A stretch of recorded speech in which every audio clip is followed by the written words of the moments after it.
Friends, কাল বাদে পরশু কিন্তু সরস্বতী পুজো, তার জন্য কিন্তু আগে থেকে আমি প্রস্তুতি নিয়ে রাখছি। প্রতি বছরই কলকা আঁকার দায়িত্বটা কিন্তু আমার উপরই থাকে। এটা কিন্তু আমরা যেখানে ঠাকুর ঘর যেটা বলি আমরা, সেখানে আমি কলকা দিই। এই দেখো, এটা রান্নাঘরে কিন্তু দিয়েছি, আর এটা ঠাকুর ঘরের ভেতরেও আমরা দেবো, যেখানে মা সরস্বতী থাকবেন। আমি কিছুটা বেসটা দেখে নিই, কিন্তু বাকিটা আমি সব রঙগুলোই করি নিজে থেকে। আর এটা হচ্ছে আমি বড় ঘরে করেছি, যেখানে আমরা শুই। তো দেখো, আমার তো তেমন ভালো লাগে না, সবারই যখন কেউ কলকা আঁকে ভালো লাগে না, এটা তো সবারই মনে হয়, কিন্তু সামনে থেকে দেখলে কিন্তু খুব ভালো লাগে। আমার কিন্তু সবসময় কলকা করতে ইন্টারেস্টেড। এটা দেখো, আজকে কিন্তু বৃহস্পতিবার, মানে কালকে হচ্ছে সরস্বতী পুজো। আমি কিন্তু এটা বাইরে কলকা দিচ্ছি। আমি তো বাইরে ঠিক মতো দিতে পারলাম না, কারণ খুব ছোট বলে। আমি ভেতরে সুন্দর করে দিলাম। আমি তো খুব এক্সাইটেড। আর আমাদের এবছর ঠাকুর কুমারটুলি থেকে নিয়ে আসা হয়েছে। এই দেখো, এই পুরো কলকাটা কিন্তু আমি নিজের মন থেকে করেছি। আর এটা হচ্ছে ঠাকুর ঘরে যেখানে মা সরস্বতী বসবেন, সেখানে আমি কলকাটা করছি।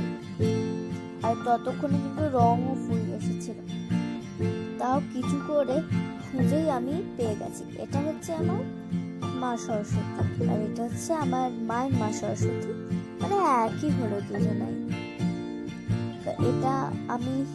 এটা আমার মায়ের আগে থেকে ছিল।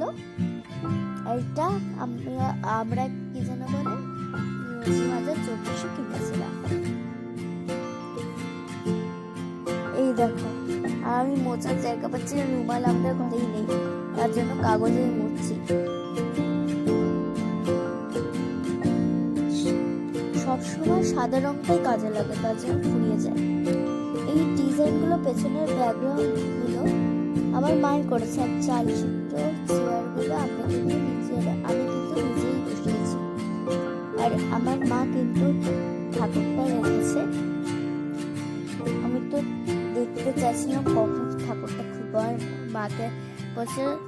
মাকে বলছি যে কখন ঠাকুরের মুখ খোলা হবে। এই দেখো, আমাদের মা সরস্বতী। চলো, সরস্বতী পুজো এসে গেছে।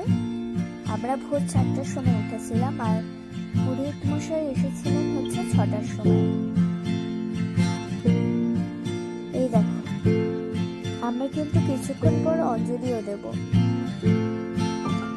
আর বাইরে যখন বেরিয়ে দেখছি, তখনই পুরো কুয়াশা।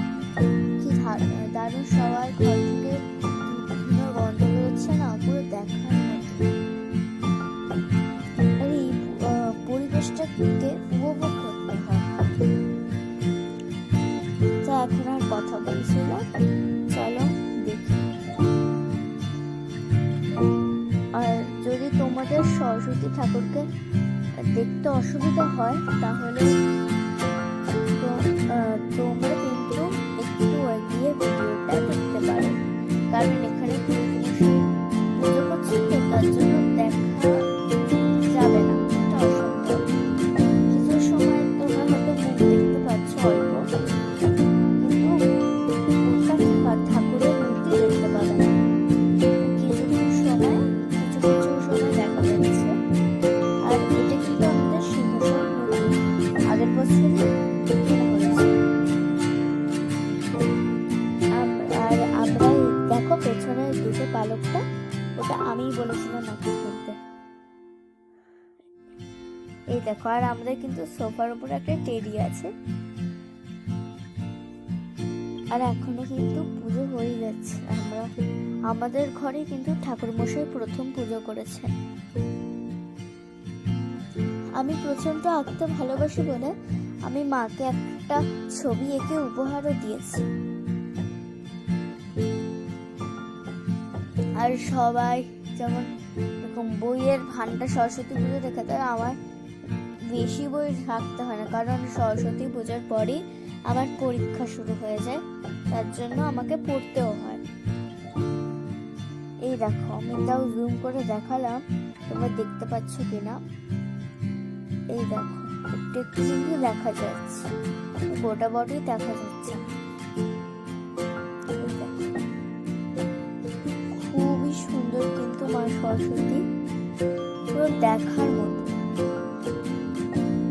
আমরা কিন্তু অঞ্জলি দিয়ে দিয়েছি অলরেডি, আর এই সামনের প্রদীপগুলো মাকে বলেছিলাম, তার জন্য মা জ্বালিয়ে দিয়েছে। রাতে খুব সুন্দর লাগছিল। এটা হচ্ছে আমাদের স্কুলের স্তবচ্ছ, আমরা এখানে মন্ত্র থাকে, মন্ত্রগুলো দেখে দেখে পাঠ করি।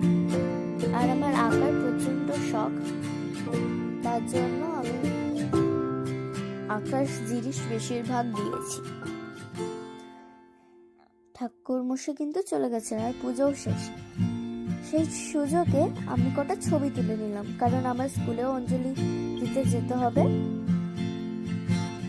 চল, আমি রেডি হয়ে গেছি কিন্তু আমার স্কুলে যাওয়ার জন্য।